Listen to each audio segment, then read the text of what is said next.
All right, hello, welcome to chapter 6, homework help. Let's go ahead and see. Looks like we got 14 problems here, and if I was a guessing man, you're probably going to be doing, not probably, I know I set this up. Guys, when I say that, I'm joking. We're going to be doing all the costing methods, okay? So here's all the information we're going to use. Just looking at this normally, I see it's a period of steadily rising costs, just like we've been, practicing and everything. So let's go ahead and do this. Our first one here is going to be perpetual FIFO. This is perpetual, meaning we're going to update this every single time. So we have our beginning inventory, 100 units at $51 for $5,100. Got that first down. Now let's come under here. We're going to do purchases. How much was our March 5th purchase? We're going to just plug and chug, and this should be doing the math somewhat for us. 225 cost per unit, 56 units. 56 units, okay? So now we're going to come and restate it again. We've got 100 units in our beginning inventory and 56 in our, 225. I apologize. I was looking at the cost. 225 in our goods purchased for the March 5th purchase. So this is FIFO method. We sold 260 units. Okay, look, it says $86 per unit. Don't get hung up on this. This is your cost, or I'm sorry, your sales price. If it asked you to put your journal entries, it's important for that. But for doing these tables, it's not important. We just need to know we sold 260 units using the FIFO method. Well, we're going to pull from 260. We're going to pull 100 from the first lot, and we're going to pull 160 from our second lot. Okay? 0 is left over from our first lot. And we're going to take this 225, and we're going to subtract out 60. And if you're like me, I like to use a calculator just because I could do it in my head probably, but I'd rather just make sure I get it right because I'd hate to mess it up and have to go fix something. All right, so that's $65. So now it doesn't add this up for you because it's obvious 65 units, and that's all we have left in our ending inventory. March 18th, we have another purchase, I'm guessing, yes. 85 units at $61. 85 at 61. And what it wants you to do is continually restate. Even though you have 0 units left over, it wants you to recognize that there was still a lot there and you're out of it, okay? Because using the LIFO method, that may not be the case. We bought another 150 units for $63 on March 25th. Numbers are gone. Okay, 150 at 63. 150 at 63. Let's come over here. Still 0, 65, 85, 150. Now we have another sale. We sell 130 units on March 29th. 130 units. Well, we have 0 already here, so we're going to put a 0 there for sure. So we're putting a 0 there. Nothing's coming out of that because we're already out of it. So we're going to pull 65. Oops, that's supposed to still be a 0. 65 out of our second lot because we used all of those out. We've sold 130 units. So we've sold 130 and we just pulled 65 from that second lot. So we need 65 left. We're going to pull all those from this third lot because if my reckoning is correct, we had 85. So that's 20 units left. 85 minus 65 is 20. And we're going to have everything left over from our last purchase. Now, it wants these zeros in here. Otherwise, it may not give you the full credit for this. So please make sure you're doing that, all right? As we look at this one, we're going to see that it looks good. Okay, it checks out all the way. It's not complete because we have the other tabs we've got to do. All right. So we're going to do the exact same thing now, except we're going to start doing LIFO method.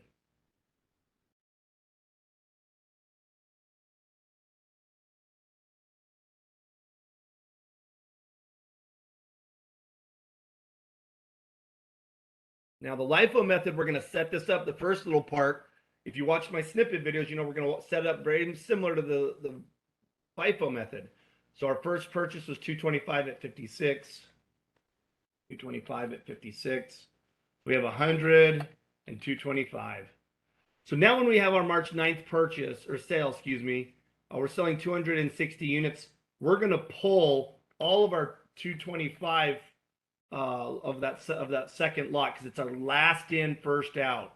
I've already forgotten how many units. Was it 260, I think? Come on, little guy. There you go. 260, yeah. So 260 minus 225. So we need 35 units out of our first lot. And that's going to leave us 65 units. and 0 of our second lot. So we're only having anything left over from our first lot now. On March 18th, we purchased 85 units at 61, 85 at 61. And I'm just going to do this for the sake of memory because my memory doesn't always remember. 150 at 63 was our next one. 150 at 63. All right, so when we restate our March 18th inventory, we have 65 at 51, 0 at 56, and 85 at 61. When we restated on March 25th, we're going to do it again. 65 at 51, 0 at 56, 85 at 61, and 150 at 63. Last in, first out, we're sold 130 units, which means we're going to sell 0 at 51, which means we have 65 at 51 left over. We're going to sell 0 at 56 because we don't have any at 56.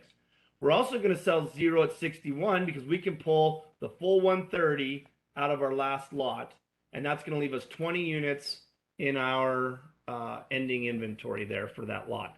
So we're looking good, I think. Let's check our work, make sure that we have accounted for everything. I believe we have. We always want to make doubly sure.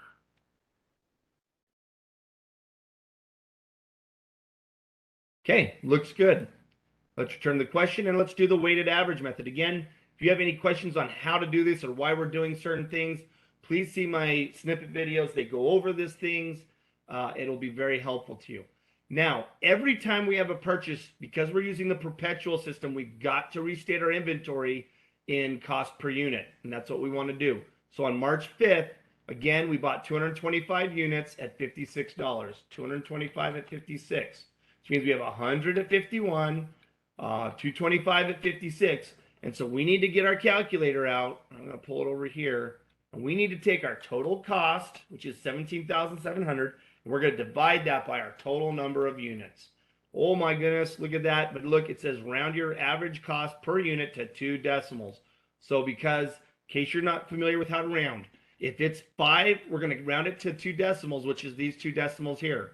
So when this number is 4 to 0, we are going to just drop the rest of this off. If this were 5 or higher, we're going to round this 6 to a 7. So in this case, it's a 1. We're going to just keep this at $54.46. So $54.46, $54.46. It makes the sale easy because we sold 260 units at $54.46. And that's going to leave us 325 minus whatever it was we sold, 260. Whoa, 325 minus 260 is 65 units left over. Okay, 65 at $54.46. Then on March 18th, we're going to come up here. We bought 85 units at 61. 85 at 61. 85 at 61. So we have 65 at $54.46. And then we have 85 at 61. Again, we come over here with our calculator and we take the 8,724.90 and we're going to divide that by 150. So now this is a 5 or higher. So we're going to round this from a 6 to a 7. So we have 58.17. 58.17. So if you use Excel, you don't have to round. That's the joy of Excel. It'll display it as a rounded number, but it will take it all the way out it needs to make it as accurate as possible, which is why I like using Excel. March 25th, we have 150 units at $63. 150 units, 150 units at, I'm sorry, was it, I keep forgetting, 63 bucks. I've done this third one. I think I would have gotten it by now. All right, so now we have 150 units at $58.17, and now we have 150 at $63. So let's go ahead and restate this inventory. We have $18,175.50 divided by 300. Again, we're 5 or higher, so we're going to round this to a 9. We have $60.59. So when we sell our 130 units here,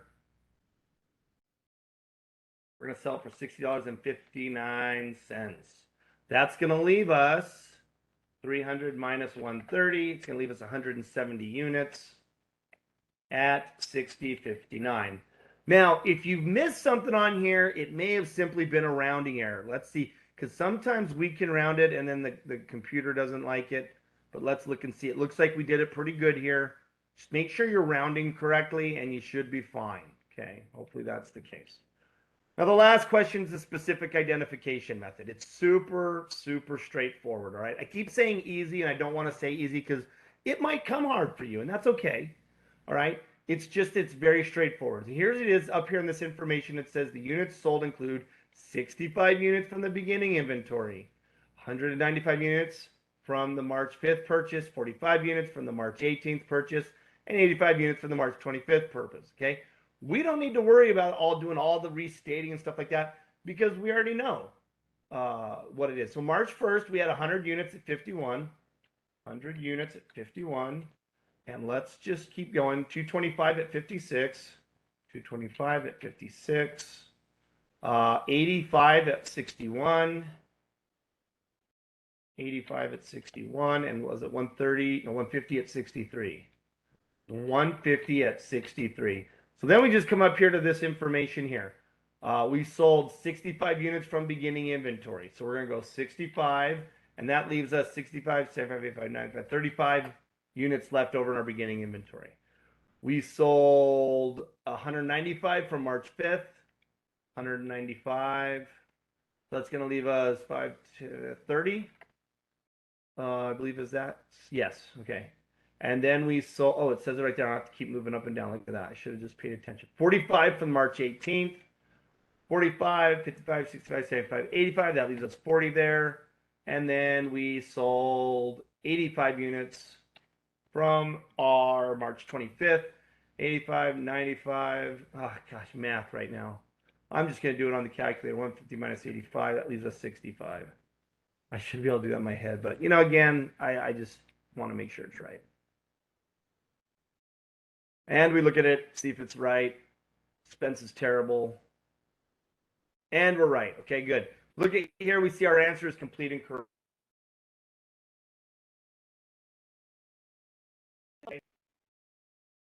Hopefully that makes sense to you. That's the important thing, is that it makes sense to you. If memory serves, we're going to be looking at number 12 in the, man, you guys all saw me click next, right? And it go.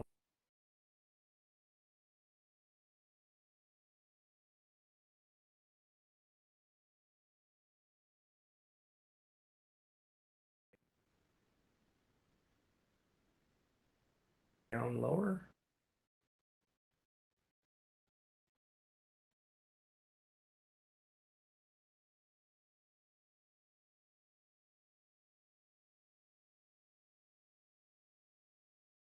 One.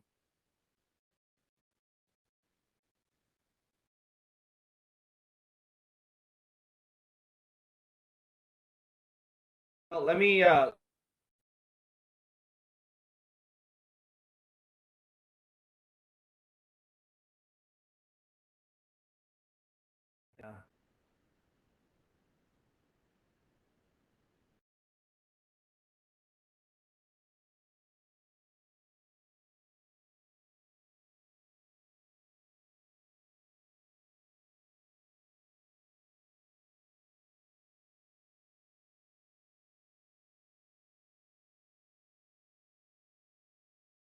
All right. So, my network timed out and kicked me out of McGraw Hill.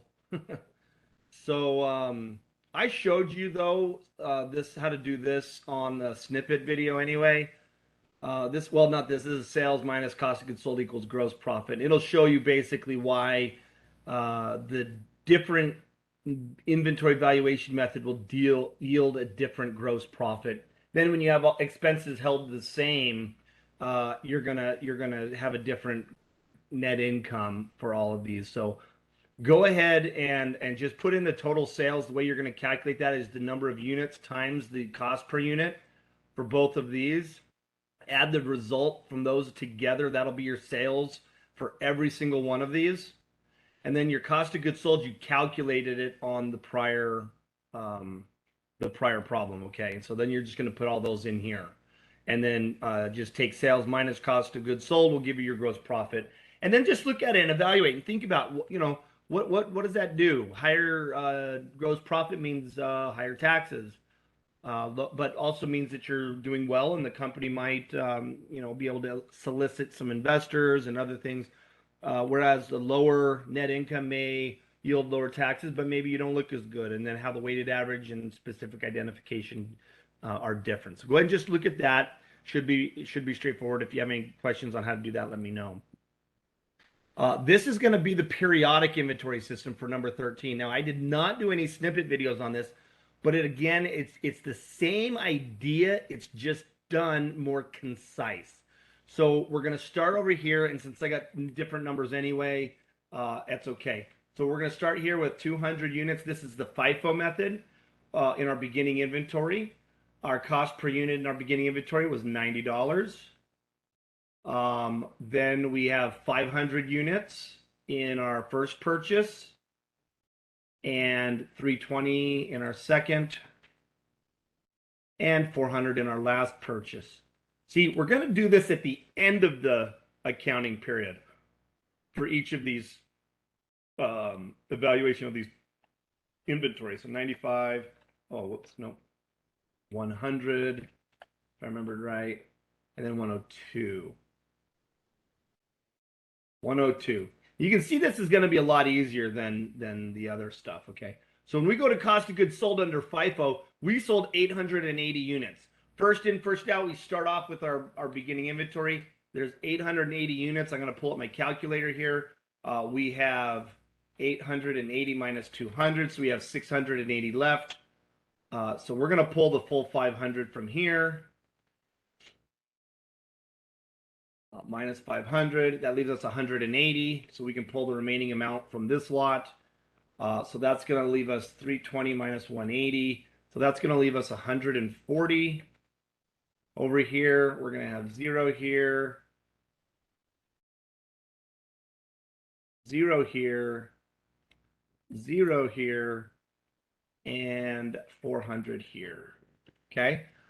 You're doing this at the end of the period, which is why it's called periodic. We're doing it periodically at the end of the inventory, or some other random time. Okay, some other random time. So that's what this one is going to do for us. We're pulling from the beginning first until we get to the end. And remember, we had sales, I think, somewhere between March 5th and then another one at the end of the month. Before, when we were doing periodic and we were updating it perpetually under the perpetual inventory method, I think I said periodic, I meant perpetual. We updated it as we went. Now we're just doing it at the end of the month. Easier. But if you have a perpetual inventory system, more than likely it's going to be done automatically. Whereas this, you might be doing it manually. And so this one will be more time consuming in theory as opposed to everything else. So now these numbers translate down for you, okay? Because you're not entering these twice.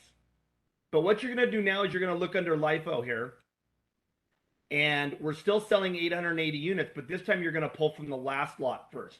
So we're going to pull the full 400 here. That's going to leave us 480 that we need. So we're going to pull 320 from here. All right, so let's go ahead and do the math now. We had 880 minus 400 minus 320. So we need 160 out of this lot to fill the orders. And then we're going to pull 0 from this lot, which means we're going to have 200 units left over in our beginning inventory. And then we're going to take 500 minus 160. We have 340 left in our March 5th lot and nothing. Oops. Oh, man, I messed that up. I hate how it kind of does that. Like I'm used to Excel. When I hit enter, it'll go down. When I hit tab, it'll go over. So anyway, so that's what we look like for our LIFO. All right. Our LIFO is going to be that way. So now we're going to take the weighted average. This one's super easy because we only have to do this once. 138,300 divided by 1,420. So remember, we're rounding to 2 decimals. So this is the decimal we're looking at. It's below 5, so we're going to leave it there. $97.39. 97.39. So we're going to go 97.39. We're going to go 880 at 97.39. And then we're going to have whatever's remaining, which should be 540 units at 97.39. Too easy, right? Straightforward. Hey, guess what? This should be the exact same under FIFO or I'm sorry, under specific identification will be the same whether you're using the periodic or the perpetual system, because it still identifies the exact units you're selling. So we're going to, dang, they didn't put it down here. That would have been nice. All right, so we're going to have to do this. So for specific identification, we sold 70 units from the beginning inventory. So let's just do 70 here. 450 from March 5th.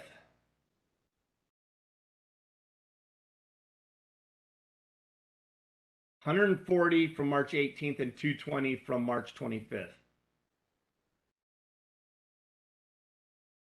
Oops.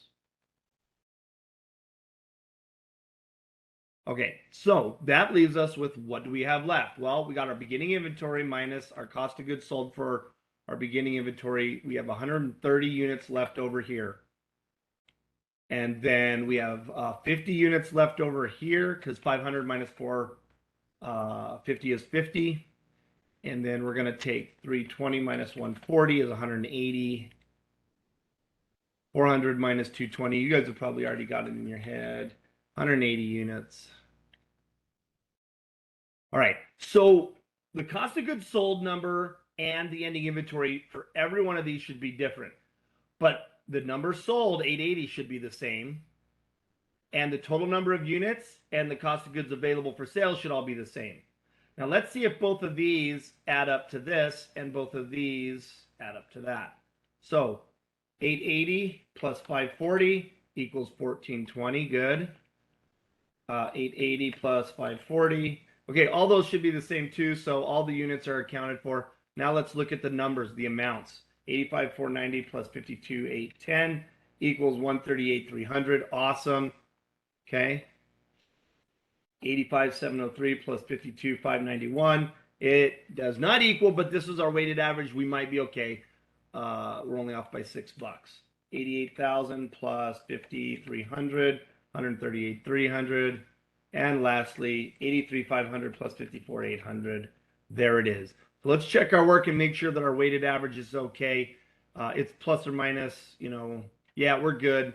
That's the rounding error that you're going to experience with the weighted average, and that's why that one was wrong.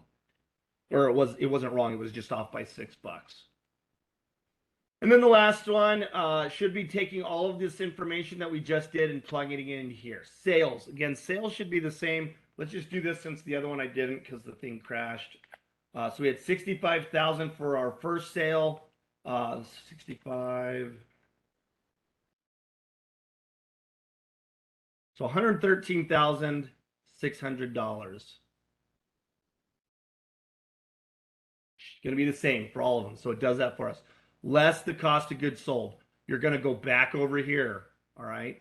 And you're going to look at your answers here. In fact, if you wanted to pull up something like a Word document or whatever so that you didn't have to keep going back and forth, that's fine if you'd want to do that. I'm going to just, thanks, Web Assistant, to just pull you down. Come on, there you go. All right. So we're going to pull you over like this, and I'm going to type 83,500, 88,000, 85,703, and 85,490. Man, I hope I typed those in right. Okay, good. They worked.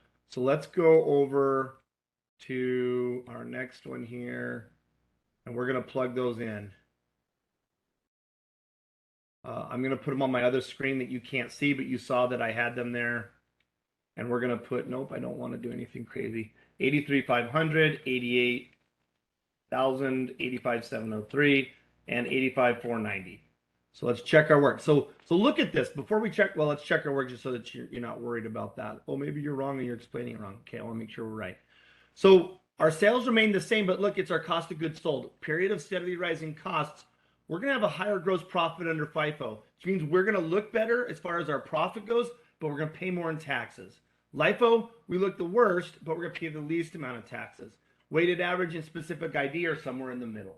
That's the whole point of all this, is to show you the contrast here. And listen, there's other ways of valuing your inventory, okay? These are the four main ways that we teach. There's probably a ton more that you could probably use as long as there's a good reason to deviate, if you have to deviate from generally accepted accounting principles. Anyway, I hope this homework clip helped. If you have any questions, let me know. But otherwise, good luck on your homework, and we'll see you in another video. Take care.